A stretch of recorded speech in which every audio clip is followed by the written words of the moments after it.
Hello বন্ধুরা, তোমরা সবাই কেমন আছো? আমি খুবই ভালো আছি। আজ প্রচুর কুয়াশা ছিল সকাল সকাল, গিয়ে তো প্রচুর ঠান্ডা লাগছিল। তারপরে অনেকগুলো পার্সেল দিয়েছিল, আজকে বেশি পার্সেল যদিও থাকে না, ওই 42 এর মতো ছিল, ঠিক আছে। তো শেষে একটা ফোন ছিল, বলছি ফোনটা একটু তোমাদের দেখাই। দেখো, এই ফোনটা কিন্তু অনেকজনই নিচ্ছে এখন, টেকনোর কম টাকায় কিন্তু ভালো ফোন, চাইলে তোমরাও নিতে পারো। তোমরা যদি বলো আমি লিঙ্কটা কমেন্টে পিং করে দেবো, ঠিক আছে। তো দেখো, ফোনটা খুবই একটা ভালো ফোন, টেকনো প্রভা যেটা আছে।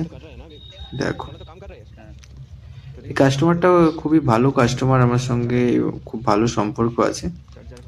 ও নিজে চলে আসে, ঠিক আছে। তো ফ্যাক্টরি গেটের সামনে করতে হয়, তো দেখতেই পাচ্ছ ব্যাগ থেকে আমি বার করে সব ছবিগুলো আমাদের একটা আপলোড করতে হয়, সেটা করে দিচ্ছি। একদম চ্যানেলটা নতুন, চ্যানেলটা একটু সাবস্ক্রাইব করে দিও প্লিজ। Thank you everyone.